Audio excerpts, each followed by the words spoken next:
Good evening, everyone. My name is Mika Fay, and I'm the Manager of Education and Interpretation here at the Corning Museum of Glass. It's my pleasure to welcome you to this Connected by Glass event, Junior Curators, Glass in the Gray Zone of Censorship. Before we get started, I'm going to read our land acknowledgement. The Corning Museum of Glass is located upon the unceded, seized territory of the Haudenosaunee Confederacy, of which the Onondaga, the Seneca Nation, and the Guayancono, the Cayuga Nation, are a part. The Haudenosaunee Confederacy predates the establishment of the museum, New York State, and the United States of America. The museum acknowledges the oppressive history inflicted upon and the continued dispossession of the Haudenosaunee people. We honor their ongoing connection to these lands and waters. We ask all present to consider the many legacies of violence, displacement, migration, and settlement that connect us all. This is a living land acknowledgement, and we will continue to revise and strengthen it as we continue to learn as an institution and in collaboration with others. So tonight, I'm going to briefly introduce the Junior Curator program, and then you're going to hear from Assistant Curator Dr. Amy Hughes with some background and context for this year's theme and exhibition topic.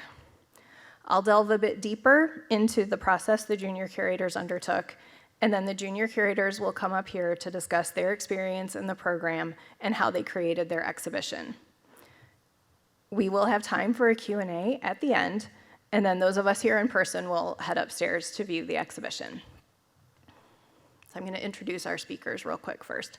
Dr. Amy Hughes joined the Corning Museum of Glass as Assistant Curator in October 2022. Her specialization is in 19th and 20th century glass with a focus on post-war Central European glass. Her doctoral dissertation investigated intersections between political dissent, trauma, and modernism, and Stanislav Levensky and Yaroslava Brechtova's post-war monumental glass sculptures. As Manager of Interpretation Strategy and Education Projects, Troy Smythe leads interpretation teams, teaches, and writes for visitors about glass. His goal is to help visitors create the kinds of experiences that form strong and treasured memories. So what is the Junior Curator program? It is one of the longest-running teen museum programs in the country, established in the 1957-58 school year, which means we're in the 66th year of this program. It has changed in format over the years. It did not always look like it does today. And we figure there have been more than 1,500 Junior Curators over the years, some of whom have gone on to work in museums and cite this program as an influence. And they're everywhere. Our events production and programs manager, Scott, was a Junior Curator, and I have run into former Junior Curators in the most random places, like on a cruise. So we are always looking to connect with former Junior Curators, so if you are one or know one, please send them our way. Our goals for the program include giving participants an authentic, enjoyable experience where they have agency and make as many decisions as possible. We also want to promote their voices and points of view in the museum and to our communities and visitors. It's a hybrid program, thank you, pandemic, which means we meet here in person at the museum, and also we have some remote students who participate with us.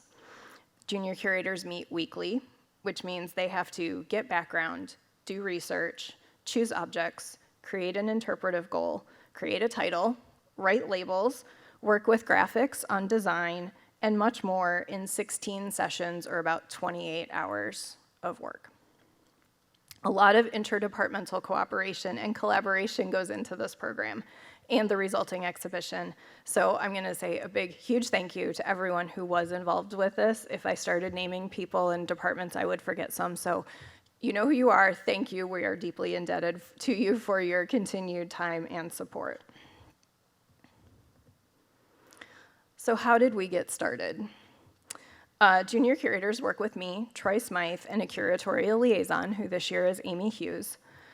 We also worked closely this year with Reagan Brummagem in our Raycow Research Library so that we could really incorporate library materials into the exhibition from the beginning. We had a mix of new and repeat students this year, roughly half and half, and we started by walking around the galleries and talking about our favorite objects. Then we gave the group 4 options for their exhibition, starting with themes and objects and library materials that spoke to or could illustrate those themes. We used a color-coded Post-it voting system to decide on their choice for the exhibition, and as you can see, that 4th option there was clearly the choice, with mostly green and only 2 yellow Post-its. Abstraction as dissent, protest, activism through glass of 1950s and 60s Czechoslovakia was their clear decision. And now Amy Hughes is going to come up and give you some background on that topic. So please welcome Amy.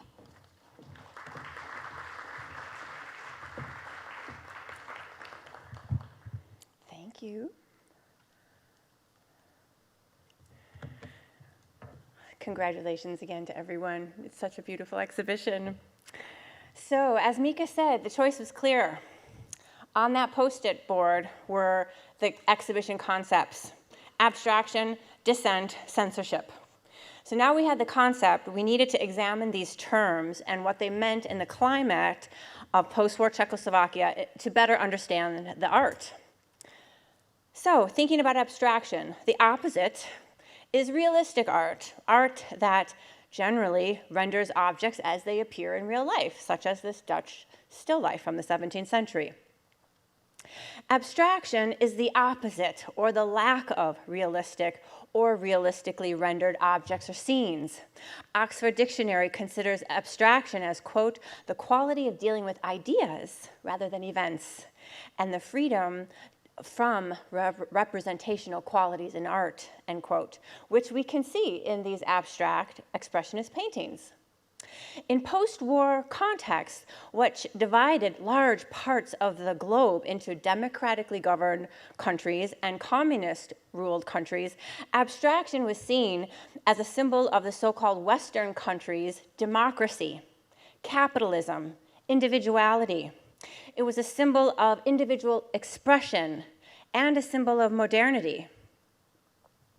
The communist socialist system completely nationalized all art forms and required them to conform to state-approved styles, which was called socialist realism, that glorified the state, which we can see on your left. The Stalin monument, which is in Prague, where you can see Stalin is heroically protecting the citizens. And you can see here the scale. This is the human scale. This is the sculpture. It was the largest sculpture of Stalin in the world. Grand historical, heroic narratives, and the workers, such as these blacksmiths, as you can see on the bottom of the screen. So in post-war Czechoslovakia, abstraction, because it was a symbol of Western democracy, individual thinking, and expression, was seen as a threat to power, to the systems of government, and to the way of life, especially from the vantage of those who held power. So abstraction was officially outlawed. Now, glass that we looked at was anything but overtly supporting the party, as you can see in the bottom slide. These works showcased various types of glass-making techniques to explore abstraction. So how was it possible to make these works in that climate? We needed to look deeper into the context of the time for clues. So what is dissent, that second word in our concept? Dissent actually only complicated matters further. It's a very complicated term, one that scholars in the field of dissent studies are still struggling to identify and define. Concepts in the so-called West, in our region of the world, when we think of dissent, we think of images like this, protesting for or against something. As you can see here on the images, the pro-Israeli and pro-Palestinian marches against the war in Gaza recently. Protests in Minnesota after the death of George Floyd. In March, thousands lining the streets in Moscow to attend the funeral of Alexei Navalny, even though it was outlawed. So in its noun form, the English definition of dissent means to have a difference of opinion. Our concepts of dissent are associated with this kind of direct, active, public opposition in a political or sometimes religious or cultural realm. The verb dissent means in English to withhold assent. Now, historically, Czechoslovakia experienced mass dissent in this way too, most notably in 1968, when the country was invaded by the Warsaw Pact troops led by the Soviet Union, and thousands of citizens protested on the streets. But Central European concepts of dissent they're very different from our concepts. Though the first use of the English definition of the word existed in the 15th century in our language, the term dissident only entered the common Czech language in the mid-1970s. It was imported by American and Western journalists and scholars. So Central Europeans themselves were very skeptical of this term as Westerners used it because they thought it promoted far too much of a black and white type of thinking between a dissident and a collaborator. So while dissident and dissent in Western contexts is active and political, Central European concepts are far more contemplative and fluid. Their concepts are seen as a way of thinking, a daily practice for carving out a space to creatively and skeptically think about the world around one in spite of messages or directives put forth by the party. So the end result for Central European dissent was not really about protesting this or that, but in building critical thinking muscles. So we had a lot of conversations about the importance of words and the different perspectives different cultures have on the very same topic, and the importance of challenging our own perspectives and our own inherent biases, which we all have, so that the stories we tell are more inclusive, sensitive, and authentic. So what is the gray zone in their title? Two scholars were helpful to us in offering insight into the cultural content, how to read artists' actions within this context, and the artworks that we were reading. One was Jiřina Šíkova's idea of the gray zone in society, which refers to the majority of people existing between polarized extremes in society. In communist Czechoslovakia, this was the zone between the groups of people who were consistently and overtly acting out against the government and those who were resolute and staunch supporters of it. The color gray was ideal for this space because it was neither black nor white and easily could change into the other. It was also a bit ambiguous and messy. And a zone, to her, conjured a place of struggle where something is in progress or happening or shifting with a bit of an uncertain outcome. Also helpful to us was Canadian scholar Barbara J. Falk's idea of resistance as a category that exists on a spectrum that shifts and flows, whereby one person, while still working within the communist system, could engage in activities that were on various points of a spectrum of resistance. So the third term on our concept was censorship. In communist Czechoslovakia, censorship, defined as the suppression of speech or public communication or other information, was existing in all areas of life, and it took of many different forms. Some forms were externally enforced by officials and official censors, and others were internally and self-imposed by individuals themselves. And that self-imposed censorship is self-censorship, the act or action of refraining from expressing something because you think it might be seen problematic. So taking the time to conduct a nuanced look at this period where these artists lived in this gray zone and operated within spectrums of resistance and censorship, both external and internal, illustrated censorship in glass was complicated and messy and ambiguous and really inspiring. So under communism, art forms, they had to conform to the party-approved style, socialist realism. But glass was relatively less censored than other art forms in other media because, one, the government needed the money that foreign glass exports brought into the regime. Two, glass as its own medium was not considered to be political, so abstraction was more tolerated in glass and less censored, and in some cases even encouraged because it made money for the regime and it was a good source of propaganda. So many artists who trained in other media flocked to glass because abstraction provided them more exploration in glass than it did in other media. And this influx of new ideas in glassmaking contributed to the rise of this extraordinary, vibrant, and creative period, despite these challenging political circumstances. Since artists needed to be party members to be officially allowed to work in their field, have access to materials and exhibitions and commissions, most official artists, they worked in this gray zone. This meant that many of the artists needed to navigate external censors and ever-shifting power dynamics with the party officials, their own self-imposed self-censorship, and balancing the expression of their own artistic vision with concerns about retribution, loss of their jobs, loss of their families' jobs, and other punitive measures the state could take if they went too far in their expression. So artists found ways to express their critical thinking, dissent in Central European terms, in glass in ways that fall on both a spectrum of resistant activities as well on a spectrum of degrees of self-censorship, as we found. They found ways to work with abstraction in glass, as you'll see when you look up in the galleries upstairs. Some artists found ways of making abstract paintings that would not have been allowed to be just as paintings. And at the same time, they made mats to contribute to help get them through censors, but could also be considered a bit of self-censorship. Some artists manipulated titles of works to hide the abstract nature of the works, which, as you'll see, had varying degrees of success. And some just made bold abstract shapes that just simply did not adhere in any way, shape, or form. But because their works were so lucrative and they were so famous, the regime let them be.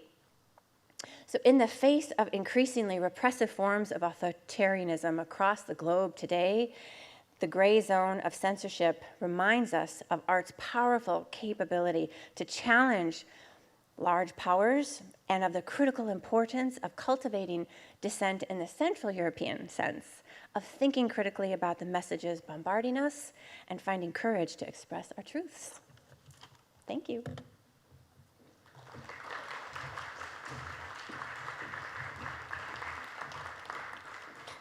Thank you, Amy. So, weighty topic, right? Lots of nuance and ideas that the students were grappling with. So they've chosen their topic, they've gotten the background, now what? So they visit the Reykhow Research Library to look through materials related to their objects and theme, including photos, notes, magazines, ads, and other sources from that time period. They narrow their objects, including those library materials, to a final selection, and they visit our staging area to put them in the order that they want them and tweak them. They create an interpretive goal. I mentioned that earlier, and this is the underlying statement that guides the creation of their title and their labels and everything else. We visit the galleries multiple times to talk about story, interpretation, design, and graphics. They meet with a representative from our graphics team, hi Vince, if you're out there somewhere, to talk about look, feel, colors, fonts, and they work back and forth with him on design options until we have a final design. They need to write labels, an introductory text, and come up with a title. They get a behind-the-scenes tour with Warren Bunn, our senior manager of collections and exhibits, which is always a huge highlight. And this year meant seeing our spring exhibition as it was being installed. They also got to talk with our curator of post-war and contemporary glass, Tammy Landis, and they got to meet the artists featured in the exhibition because they were here working that week, and we are never gonna top that. And you'll see pictures of this later in the program. And it isn't really a linear process. All of those things I just mentioned, they do follow a flow, but they also interweave and interconnect back and forth, so it's not a do one after the other kind of thing. And this year, installation happened after school was out while state exams were going on, and the participants and their families and friends joined us tonight for a celebration just prior to this, which the students also planned and chose the food and everything, and that preceded this program. So I know they are the important part of this program. We want to hear from them about their experience. It isn't about us.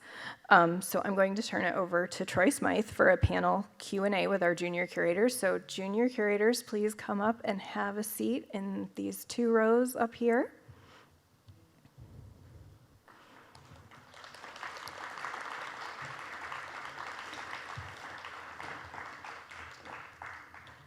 And I'm also I mentioned we are a hybrid program. We have one of our students joining us virtually. Up on the screen, you can see Deepti. So welcome, Deepti, and thank you for joining us. And I'm gonna try to go out in front and introduce the junior curators here. So please welcome Christopher, Lauren, Shaina, Kareen, Octavia, Ryder, Maya, Erica, Rukma, Leela, Marie, and Minerva, and of course, Deepti up on the screen. And welcome, Troy.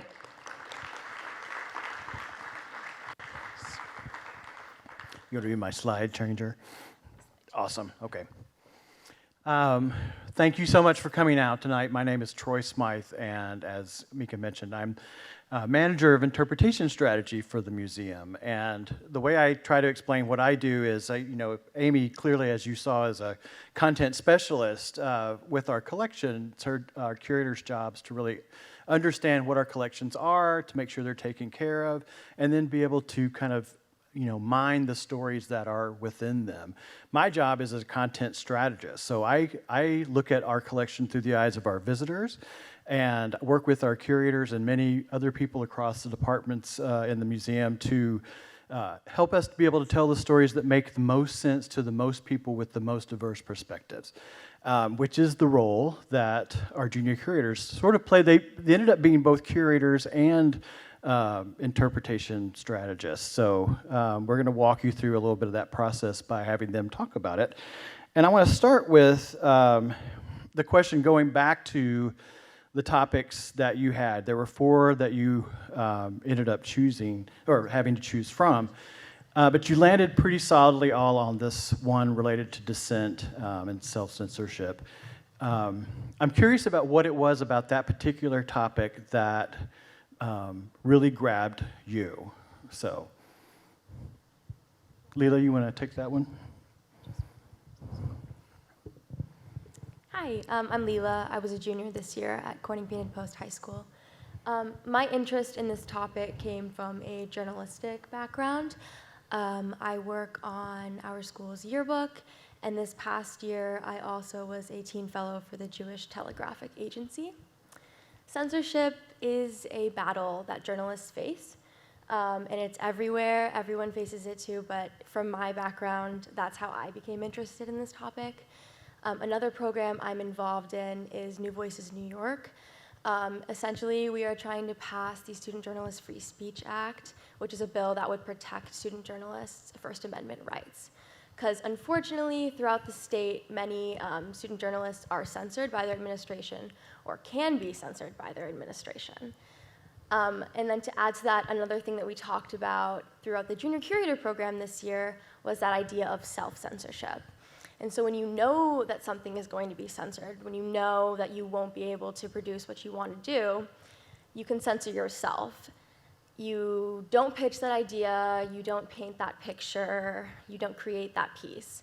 And that can be a really dangerous thing, and I know that everyone in this room, in some form or another, has experienced self-censorship. And that kind of idea was what drew me to this topic in general. Censorship is in classrooms, it's in the workplace, it's even in people's homes. It's out in the world, and it's there, and it's current, it's personal to me, and it was a story that we wanted to share.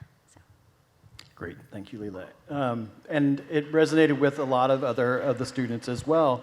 We end up landing on this very complex topic that we're understanding in a different way than maybe all of us or a lot of us were socialized to think of dissent. And to complicate matters more, we end up focusing on 4 artists, but we looked at many other artists, and they had to narrow it down to the ones that would tell the best story related to censorship as they were learning about it. And I wanted to hear a little bit more about what was involved in how you kind of narrowed down those choices to tell that story. You want to talk about that one, Erica? Hi, I'm Erica. I was a sophomore this year. So, yeah, we went through a lot of pieces and artists throughout this whole process. A lot of things we were looking for were like artists, so that was including both female and male artists. We also wanted to include a variety of techniques to show off all of their skills. A few of the things that really stood out to us were, because this was all about dissent and also censorship, one of the pieces that stood out a lot to most of us was this Roby check piece that you see up there. It doesn't really clearly serve a purpose. A lot of the artists try to cover their dissent by making their pieces a lot more functional, like plates or vases. And this one doesn't seem to have any functionality to it. So I really liked that clear show of dissent. Yeah, and protest without, well, it goes back to sort of what would it take to actually get a piece like this through the censors, and as Amy pointed out, the fact that it made a lot of money for the regime might have played a role in that. So great, thank you, Erica. So we talked a lot about this idea, as Amy kind of mentioned, that resistance happens on a spectrum. It's not either, a loud public protest in a group or one other thing. It exists in this sort of spectrum. And I was wondering if one of you could talk a little bit more about that spectrum and sort of how that is reflected in the exhibition? Yeah, so basically the spectrum of resistance that we talked about, and Amy mentioned before the gray zone of dissent, and how all these people have studied that in Czechoslovakia, and how the Central Eastern idea of that is different than the one we have here. Basically, we wanted to represent that in our objects, not just through the little gray zone of dissent, but also this gray zone of censorship. As Erica was saying, this piece right here, it's very abstract and out there, but it's more straight up abstraction, which was against the ideas of the regime, but since it was glass, it was accepted and it made money, so it was better. But in our objects, we also represented the other ideas with the functionality of the plates and the vases, and they were able to paint on these things. But these artists represented the spectrum a lot, because they, in order to work under the regime, they had to serve as party members and stay employed, so they must have had to self-censor themselves, like Lila was saying as well. But we like how these objects kind of showed how they could get around the censors and have their abstract work.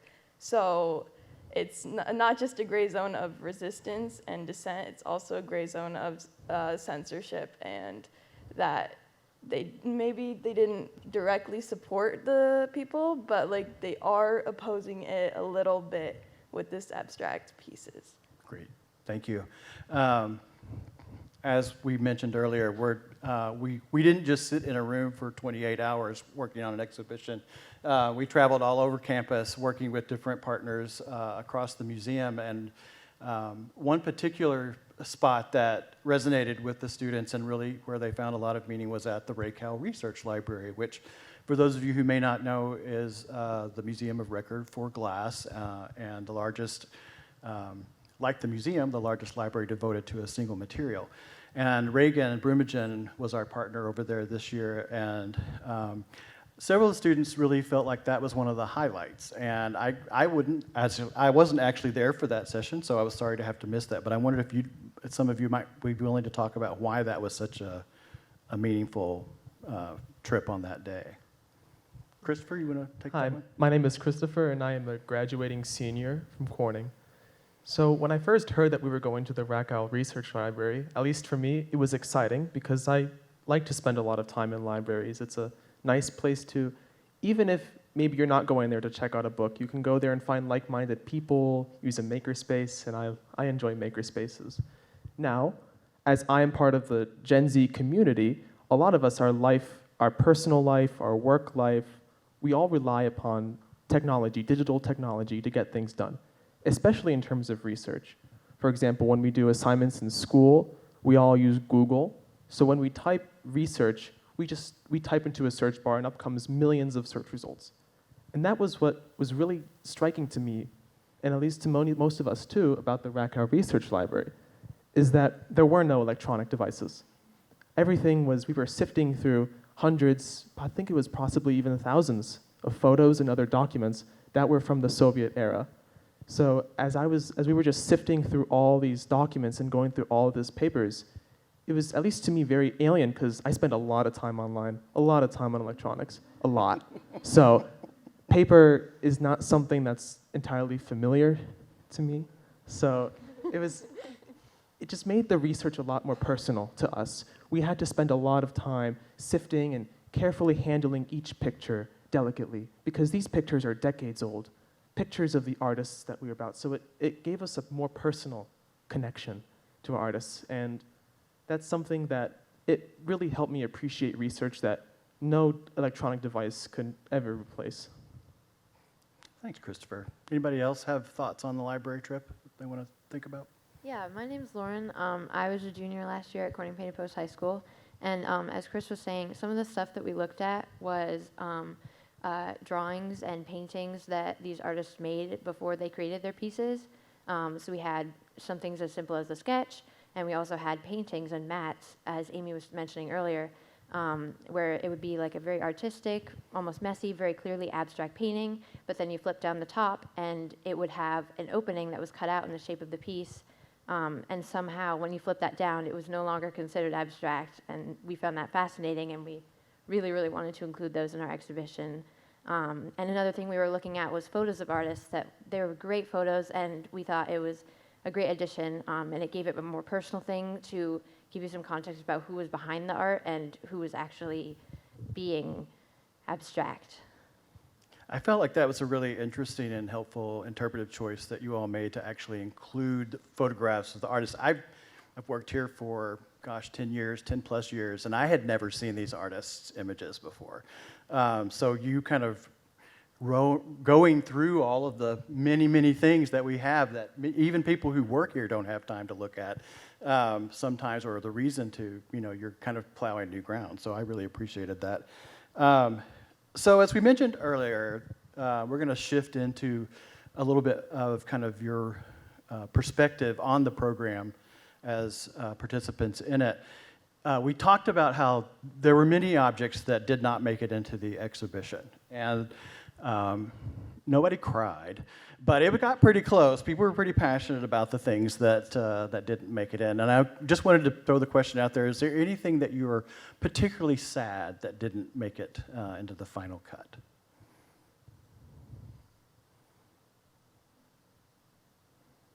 All has been forgotten, forgiven.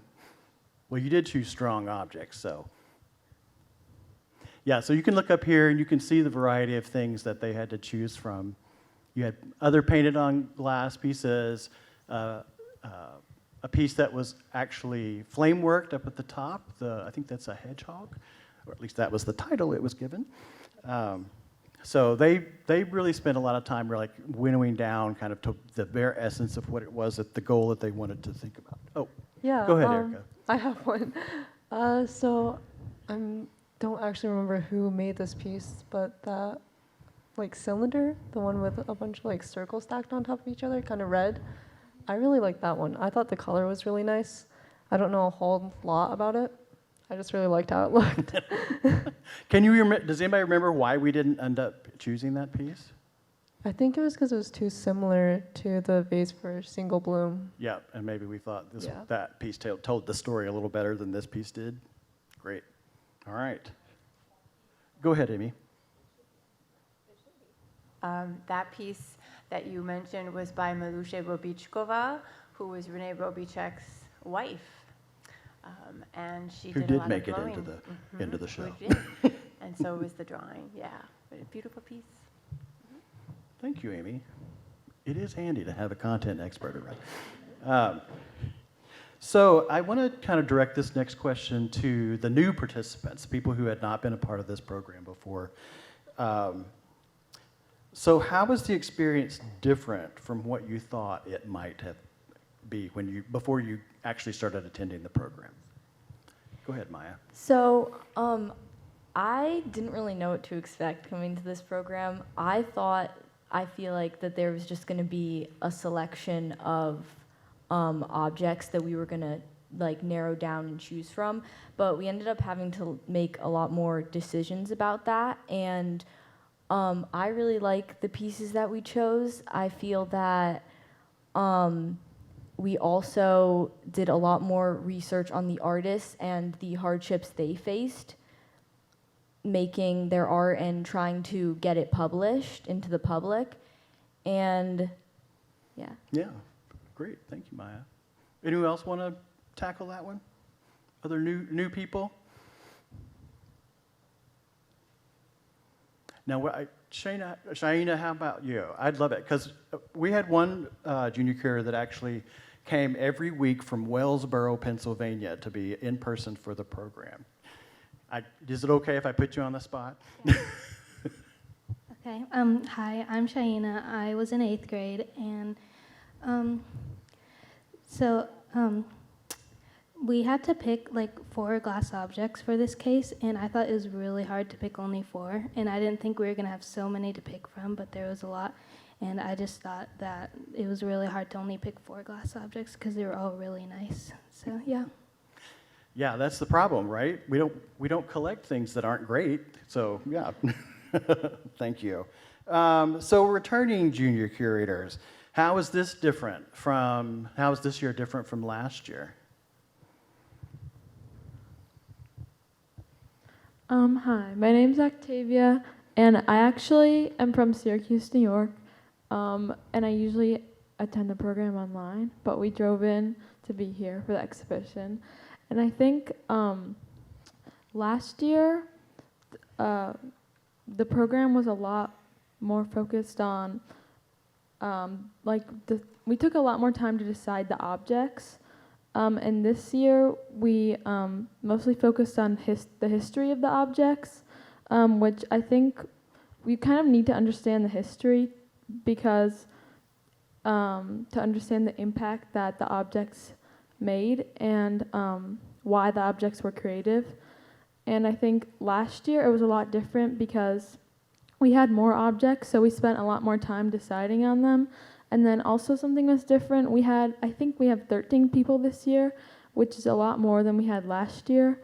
So it was kind of easier to decide because there was usually like a majority that arose, and last year there was less people, so it was kind of more back and forth.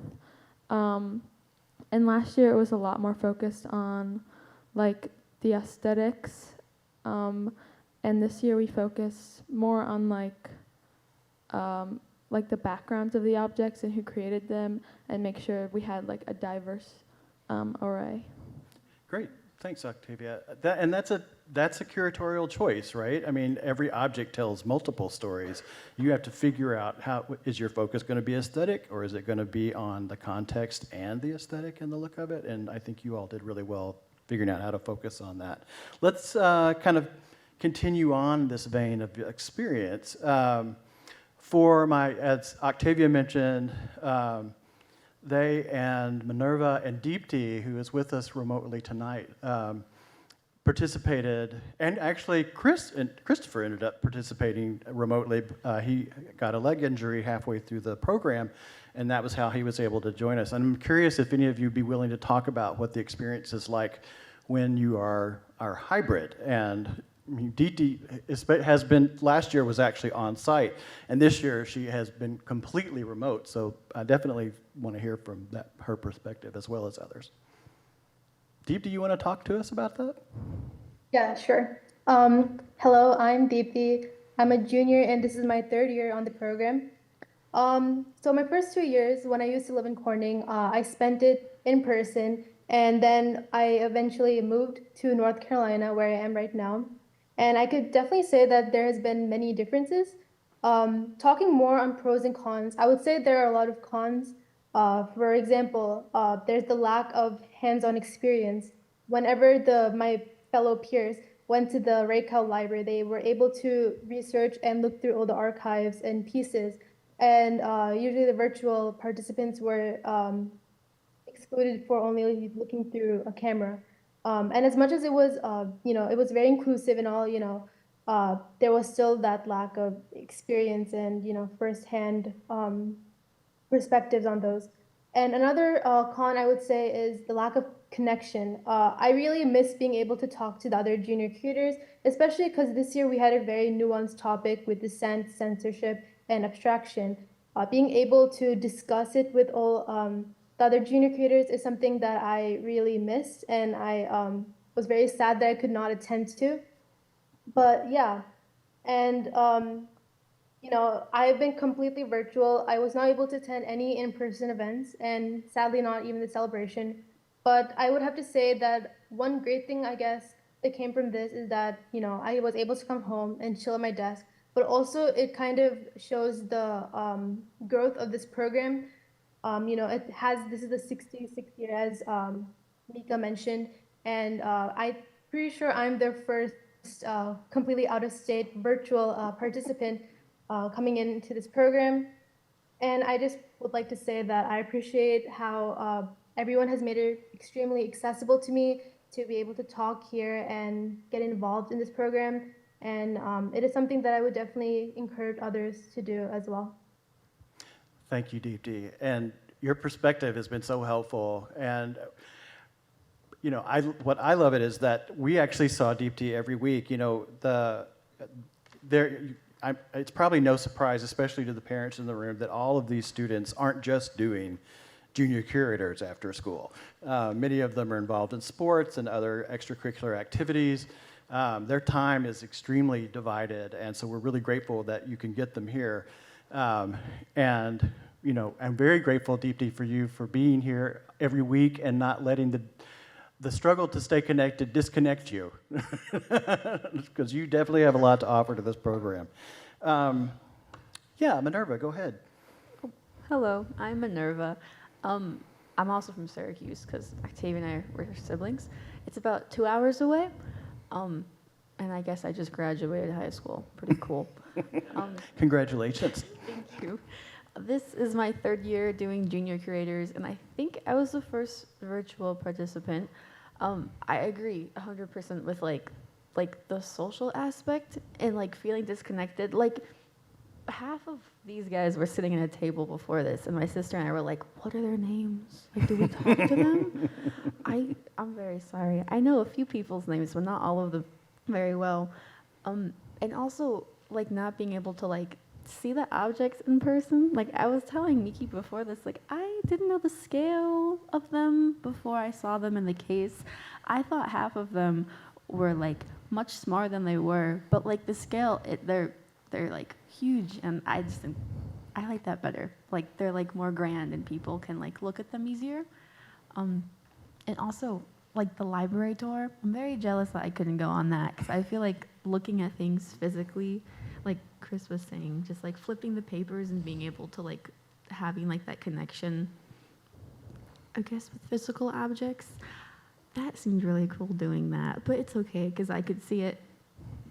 We would go on phone cameras when we would travel, not from the normal room we were in, so that was nice. But then there's the part of not being able to make choices, kind of a thing, because it's one camera and you can't go off on your own, but at least you can see things, but you can't be oh, that's cool, you want to focus on one thing. You just kind of get an overall perspective, but it's okay. I still learned a lot, and I enjoy this very much virtually too. Well, I think you're bringing up, and Christopher brought this up too, as the generation that entered the world in your school years as into a hybrid environment. One of the things that as an institution, as a museum, that we value about this program is that every year we get the perspective of people that are in young age schools right now. We're never without, the Gen, Z perspective right now, and whatever generation is coming next, if the program keeps going, we'll have that too. And I cannot tell you the difference it makes, having your voices and be a part of shaping the galleries, because we don't get that voice any other way. We actually do with our Teen Leadership Council and some other teen programs, but this one is very important for that. And the differences in technology, they're not going away. So the more you can help us and give us feedback on how we can make that experience better, we will definitely do our best to try. So I want to talk a little bit about kind of, one of the things that we as museum educators think about is how people change as a result of being at the museum or doing the things that they do at the museum. And I'm curious, how has your perspective on a lot of things shifted since you started this program versus now that we're ending it? Does anybody have thoughts on that? Go ahead, Ryder. Hi, I'm Ryder. I was a freshman this year. I would say, if I walked in the museum before this program, I wouldn't notice how much work goes into everything that happens here. There's so many people and it's so collaborative. We talk to a conservator, we talk to the graphics team, we talk to the archives team, and there's so many people that go into this you would never even know if you were just looking at an exhibition like ours up there. And also just finding out there were so many people a part of this here, and all 13 of us just sitting in a room doing stuff. But yeah. Yeah, that's great. I want to kind of build on that a little bit. The relationship you started this year, or some of you have continued over 3 years, doesn't end tonight. Each of you got a membership to the museum as a result of participating in this program. So Minerva, I hope you see that as an invitation to come back, because I'm pretty sure Reagan would be more than happy to share the resources with you that you didn't get to see in person at some point in time. So the next time you're in town, just give us a ring. We always look forward to hearing back from our junior curators when they come back. We've got a few in the audience tonight, in fact, who we are glad to see.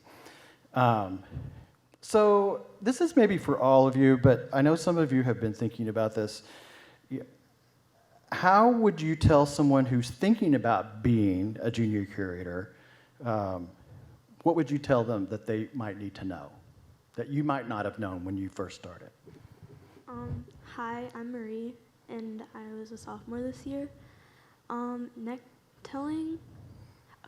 Next year, if someone wanted to join the program, I would tell them not to be afraid to speak up, because that's something I kind of regretted this year, was not voicing my opinion as much as I would have liked to.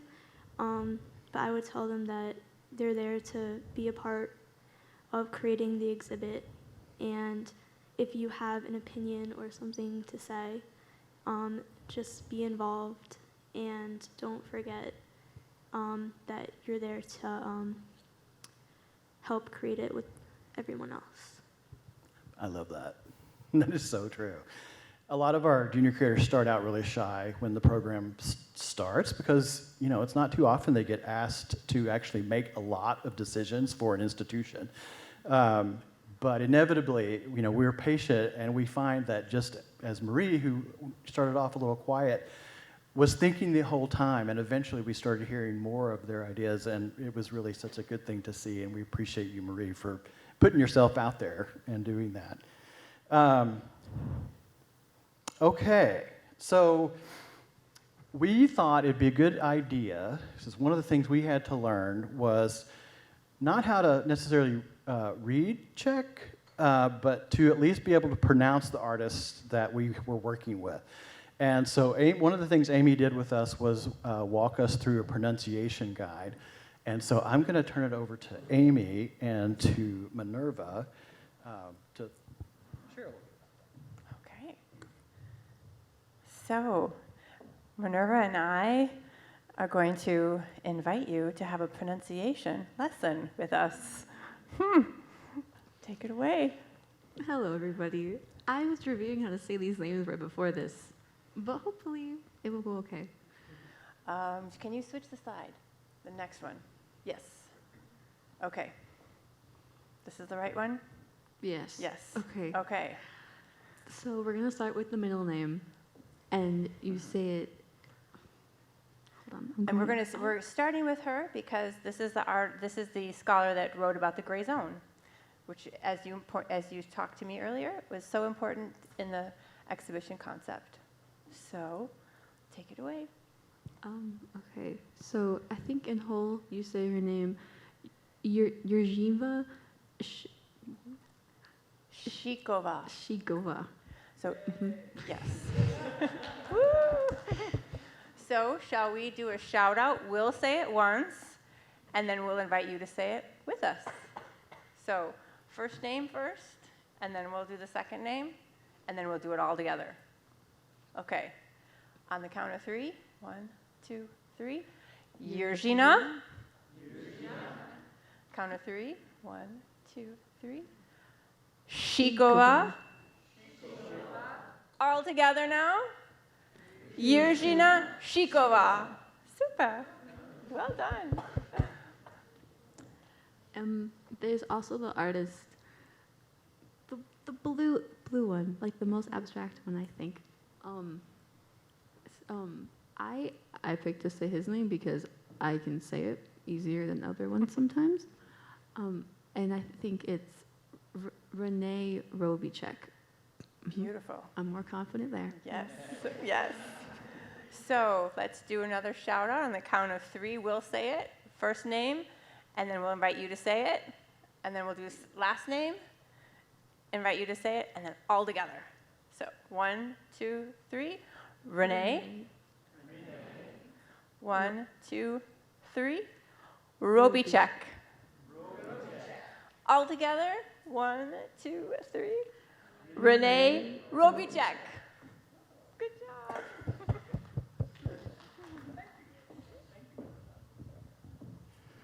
Bet you didn't know you were going to have a little language lesson tonight, did you? I'm hoping that our online people who registered for the program practiced along with us. So I want to welcome them as well. There's about 60 people who are registered for the program tonight.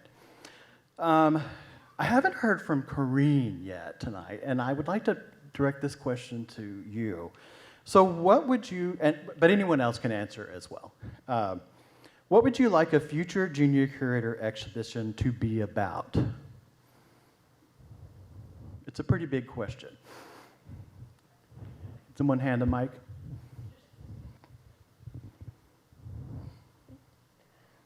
I think that we should do something involving like the town of Corning and someone from there that specifically grew up in this town and experienced like this museum and the surroundings and then grew up to be an artist, because I feel like the things we do sometimes are of like broader categories. Like we did the flood one year and we did do a Carter exhibition, but I think that doing like the journey of an artist who was from this area would be really special.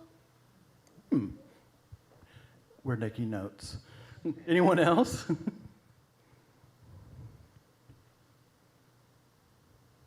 Yeah, one of the things that's interesting about this, we've had lots of Corning stories, right? But because your participation constantly reinvents the museum, we change as a result of your time with us.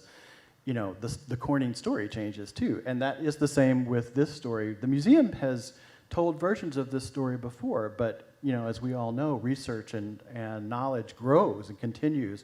And so it was nice to revisit this story that's pretty familiar to the museum in a new and fresh way. So, I think that would be a really interesting approach.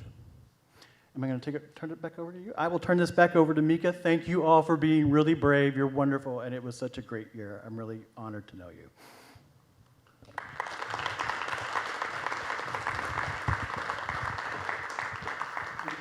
Thank you, Troy, for moderating, and thank you, Junior Curators. That was fantastic.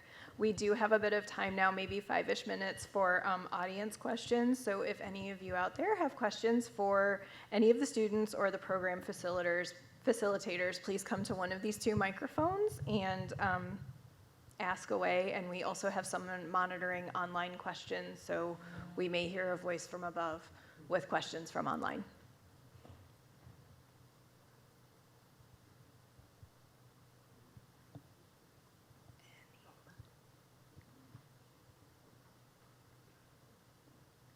Hi, I just want to say congratulations. Y'all did a really wonderful job. And I'm curious, maybe just by a show of hands, who thinks they might want to participate in Junior Curators again next year? Yay, great. Thanks. Yay, thank you. We would love to have you back.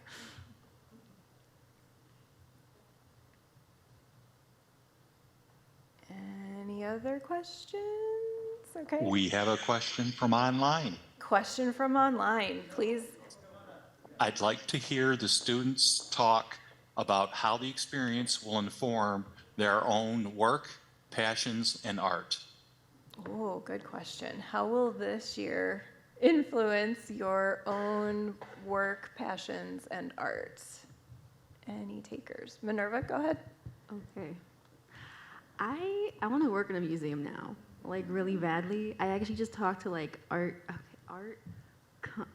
conservators a couple weeks ago. I like toured like a lab because I'm exploring like different jobs in the museum. I just think it's so cool being surrounded by art every day. I also love doing art, but I've learned it can be kind of draining for me sometimes. So yeah, I don't know. In college, I want to try to do like art history and studio art, and I'm very excited. So thank you, Junior Curators, for teaching about museum things. It was our pleasure. Thank you, Minerva. I agree. My mom, Reagan, works in the Raycal Library, so I kind of grew up in a museum background too through that. But along with journalism, a curator is definitely a career path that would be really cool to explore. You don't really think about all the things that it combines, but it does combine writing, and it does combine design and just critical thinking, and it's really cool. Thank you, Leila. Octavia has a... I think this year it was really insightful to learn about the history aspect of it compared to like last year, because this year I took AP World History and it was a really difficult class, but it was interesting to learn about the abstraction against the government, and I think it was like kind of how history and art intersects, because I really like history and I really like art, and so it was just really informative and interesting. Thank you, Octavia. And now we have more audience questions from here. Very fascinating exhibition. My question is, why did you have to choose 4? And why couldn't you do all? Why could we only choose 4?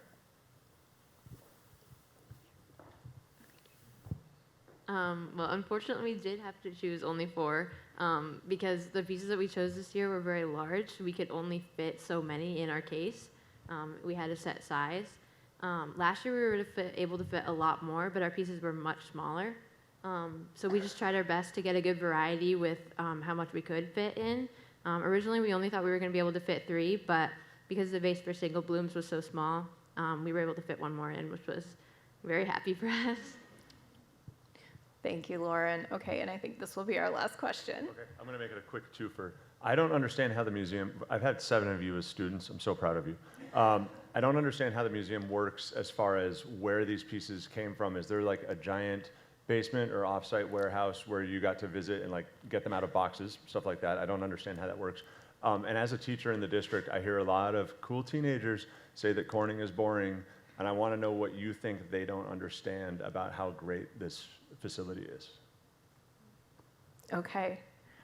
Do we want to tackle the second part first of what don't people understand about how cool this is, and then we can answer the first part about where we found the objects? So I could answer your second question about boring. So when I was younger, even before I did Junior Curators, before I was ever involved in the museum, when someone mentioned to me glass, I didn't know what to think of it. I mean, there's glass like the salt shaker or on the window. That's all I did. I had no appreciation, little to no appreciation of glass at all. And that's what Corning is centered upon. But upon going to the museum, I couldn't have been more wrong. As it's not just art too, because sometimes when people think of art, they think of, oh, it's like I did art when I was younger, it's boring having to draw and color inside the lines, and many people have had a bad experience with that. But it's also, at least what was the part that was important to me too, is I like history, And I know many kids that I've met enjoy history. Specifically for me, I like history on ancient Rome. And for me, that's very fascinating. And what's even more fascinating is they actually have real artifacts here that are thousands of years old from ancient Rome. So you can imagine a cup that Julius Caesar drank from. They have that. Or even farther back, ancient China. They have an ancient disc, jade disc, that's 6,000 years old. So even if, for example, the art doesn't impress you, the sheer age of some of these objects will impress you, because I'm sure many of the things that in our life, everything is made mostly new. So it's completely different. That will be something, if you don't appreciate art, that will be definitely something that kids will appreciate. Thank you, Christopher. Amy, I saw you do you want to talk about where the objects maybe came from? And then I'll wrap it up. And the short answer, as some of you all know, we saw many of these works in the galleries. They were located in our permanent collection, in our 35 Centuries gallery. As you may remember, that gallery is very, very full. And actually taking some of those objects out and really being able to highlight them really makes so much of the difference. The longer answer of when those objects came into the collection speaks to our institutional history.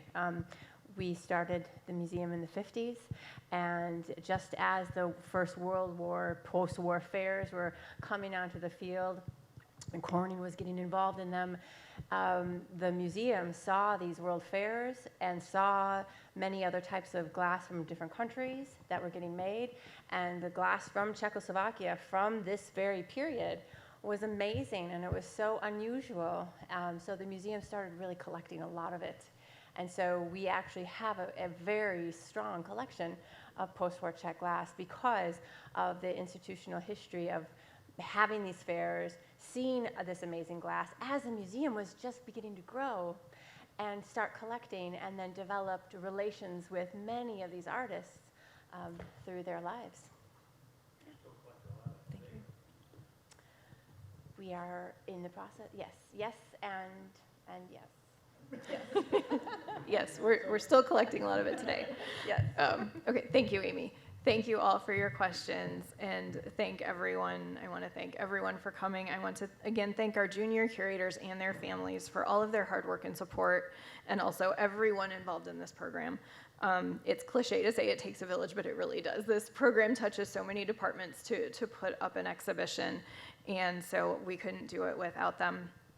We are also pleased to thank the following individuals who designated their 2024 Enneon contribution in support of the Junior Curator program.